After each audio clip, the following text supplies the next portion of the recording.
Yesterday, we were with Terry and Pat Ryan as they and their Chinese commandos prepared to attack the invaders.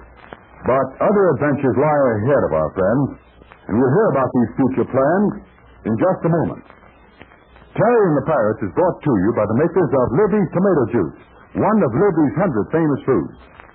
Well, boys and girls, here we are practically at the deadline for the offer of the airplane spotter. Yes, tonight's the last night. I'll tell you about it. The offer expires Saturday at midnight. So, if you want an airplane spotter, and I'm pretty sure you do, you must mail your order right away. If you haven't already got your order in, you better do this. Better ask your mother if you can't run over to the store right after the program and get 2 cans of Libby's Tomato Juice. You'll need those 2 labels to get that sensational airplane spotter with a dope on 16 famous planes. Print your name and complete address on the back of one Libby's Tomato Juice label. Then mail both labels with 1 dime to Terry in care of Libby's, Chicago, Illinois. You got that? Terry in care of Libby's, Libbys in Chicago. And be sure your order is postmarked by midnight next Saturday. Now, believe me, kids, this airplane spotter is worth making a real effort to get. Fact is, you're going to be disappointed if you let the time slip by without sending for yours. I wouldn't be surprised if you'd find them in your house already. So look right after the program, and if there aren't 2 cans of Libby's Tomato Juice in your pantry or icebox, see if you can't run out and buy some and send for your airplane spotter tonight. Mail your labels and dime with your name and complete address to Terry in care of Libby's, Chicago. Midnight Saturday is your very last chance. And now, Terry and the Pirates. The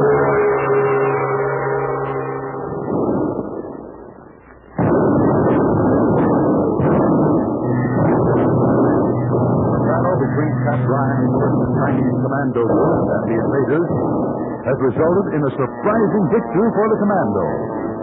The enemy has been forced into the narrow gorge and has been trapped. There was nothing to do but surrender, and thus the Chinese town of Tarzan has been saved. This means that April Kane, Burma, Slugger Dunn, and others are no longer in immediate danger. All this activity has not gone unnoticed, however. In a large city, which we shall not identify at the moment, is the headquarters of the Chinese Army High Command. In a small, plainly furnished office sits a good and great Chinese leader. In his hands is the fate, the destiny of China. And yet he is calm, patient, unhurried. He had heard of the Chinese commandos, of their valiant work at the town of Tarzan. He had heard of Terry Lee, of Jude Hennick. Yes, even April Kane in Burma are not unknown to him. He studies a sheet of paper on which is Chinese writing, and then looks up. The Americans, they are here? It is so, Generalissimo. And the radio, it has been prepared? All is ready. Been prepared? All is ready, Generalissimo. Very well. I shall speak first with Mr. Ryan. Mr. Patrick Ryan, please. Just go right in, sir. Thank you. You sent for me, sir? In the name of the Chinese people, yes. I am most happy that you could come, Mr. Ryan. When a couple of Allied planes dropped down out of the sky with orders to report here at headquarters, And all the others of your party, they are here? Yes, sir. And in good health, but rather nervous. It is really I who am nervous, Mr. Ryan. The exploits of you and your friends have not gone unreported. I am deeply grateful for all you have done for China. Well, thanks. It's all right. We had to keep busy. Besides, the United States is in this fight, and, well, so are we. You wish to continue as leader of a Chinese commander? They're a fine outfit, sir. Yes, I believe I can be more effective with the commandos than elsewhere. If you are satisfied, then it is my pleasure to confer upon you the commission of Colonel in active command of operations. You mean I'm a colonel of commandos? Well, I really wish it were more, but there has been no provision made for a higher rank. Well, this is quite enough, sir. Thank you. China is very grateful to you, Colonel Ryan. And now, I would like to speak to the woman known as Burma. Would you wait in the radio room, please, to your left? Yes, of course. Thank you.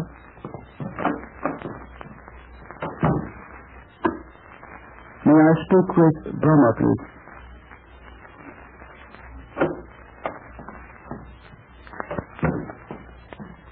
How do you do? Thank you so much for coming here, Miss Burma. Oh, that's all right. Only I'd better get back to Tarzan. Those kids have to be looked after. That's quite all right. The orphans are being removed to a place of greater safety. They will be far removed from the sound of war. Oh, then they won't need me.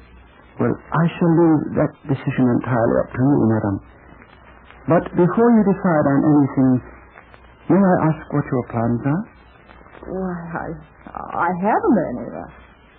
Would you care to help us here at Army headquarters? What could I do? The Red Cross units need a woman who can tell them about the ways of the Chinese.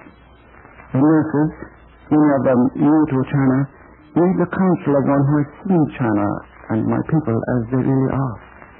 I am sure you are eminently fitted for such a task. Well, I'll do it, of course, sir, but what about April? You refer to Miss April Kane? Yeah. She shall remain with you. You shall both be retained on a salary. Very well. You're the big boss. Whatever you say is okay with me. I'll stick around for the duration and do whatever I can. Thank you. And now, I wish to speak to Mr. Henk. Okay. Where do I go? Will you please wait in the radio room? Through that door, at the left. Colonel Ryan is in there, too. Colonel Ryan? You mean Captain Officer now? I'm sure he will tell you all the details. Thank you again, Miss Burma, and good luck. Thanks.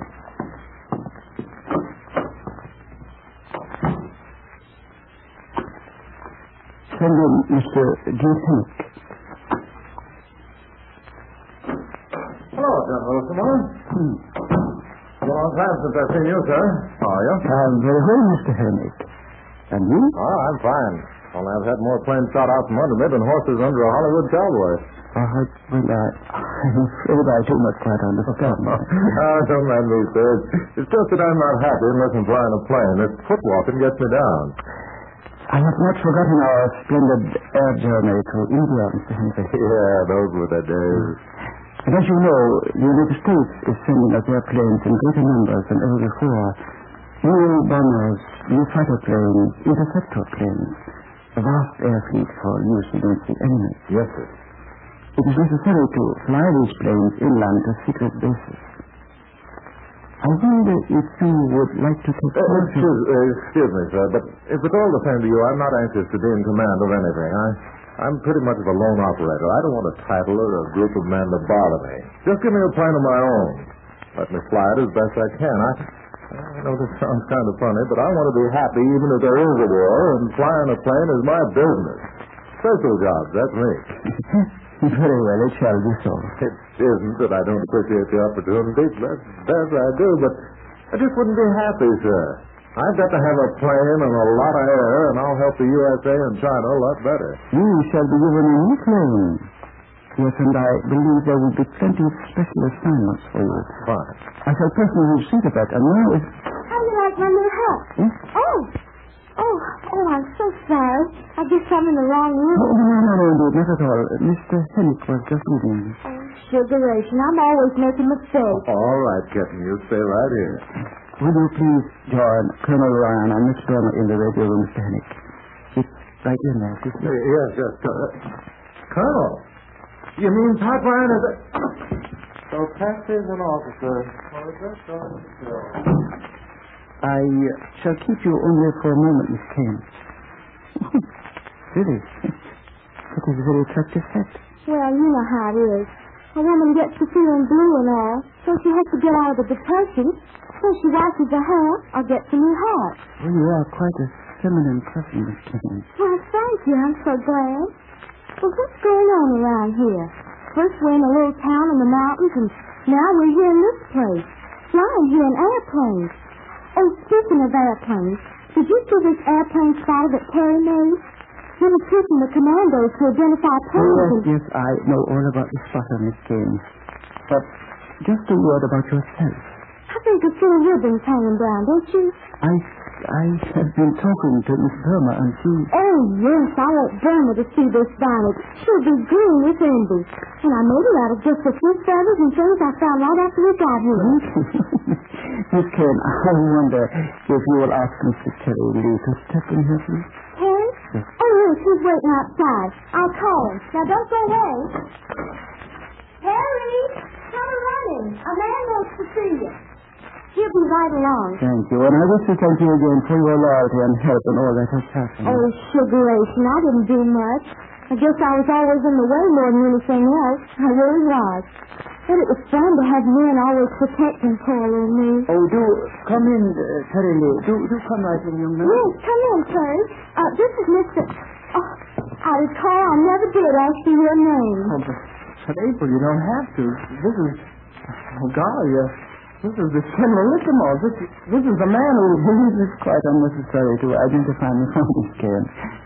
I believe I understand this young lady, and in many ways I envy her. To have a capacity to enjoy life every minute, to be able to forget.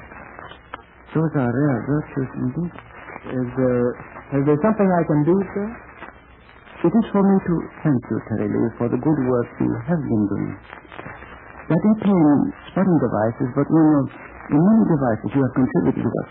It will soon be used in the training of other commando units. Oh, well, that's fine, and you're welcome, sir. There is one additional thing I wish you would do for me, Mr. Lee. Oh, shoot. Yes, sir. Your friends are in the radio room next door. Once a week, it is our privilege to make a shortwave broadcast to your homeland, to the United States. I should like for you, as a representative American boy, to talk to the listeners in your country. Me? Well, golly, I don't know what to say. You are not afraid. Sure, I am, plenty. I'm not much good at talking. No, I'm not expected to be. But I am sure you will find much to tell your countrymen. Oh, Terry, are you going to broadcast? Well, maybe I can sing. I know I could do wonderful singing on the radio. Or could I? Now, hold on, April. This is serious business. Well, I'm serious. There really isn't a lot I can say, Generalissimo. I know we're in this fight to a finish. I've been here in China long enough to know that the invader can't win. We'll have our defeats and our tough moments, but if it's this year or next year or 100 years, we'll win. The United States is going to make more things, more planes and tanks and guns faster than all the other countries put together. And we'll get them over here. The invader can't win. I think every American boy and girl should do something every day to help win this war. If they only save and salvage something, if they only buy one war stamp a day, but do something, that's the big idea. And say, here's something everybody can do. They can back up the government, make sacrifices of children, things like that. Sure. Yes, Terry Lee will make his talk over the radio, and Terry will carry on with his amazing adventures in China, too, although we may not hear about them in days to come. Last call, boys and girls, last call for this great special offer of a thrilling airplane spotter. Unless your order is postmarked by midnight Saturday, it's no airplane spotter for you. So get your order in now, right after the show, because you'll sure be sorry if you don't get this wonderful spotter that shows you how to identify a plane just as easy as an auto. For the last time, let me remind you how to get your airplane spotter. All you need is 2 Libby's labels and 10 cents. The labels come from a delicious Libby's juice that may be in your pantry or icebox right this minute. Libby's tomato juice. Get 2 cans of that grand juice, take off the labels, and on the back of one label, print your full name and complete address. Then mail them with a 10-cent piece to Terry in care of Libby's, Chicago, Illinois. Gosh, kids, I sure hope you get your orders in. Now remember, this spotter tells you all about the most famous warplanes in the world. Shows you how to identify them, even when they're way up in the sky. So hurry. Mail your order tonight or tomorrow to Terry in care of Libby's, Chicago. The offer closes Saturday at midnight. For victory by United States war bonds and stamps. Every 10-cent stamp you buy will help us win. And so, here's Terry to say so long from Pat Ryan, Connie, Burma, Big Stoop, April, Jude, the Dragon Lady, and all your other friends. Yeah, goodbye, everybody. We'll all be back with you a lot sooner than you expect. So keep both ears tuned first and both fists fighting for victory.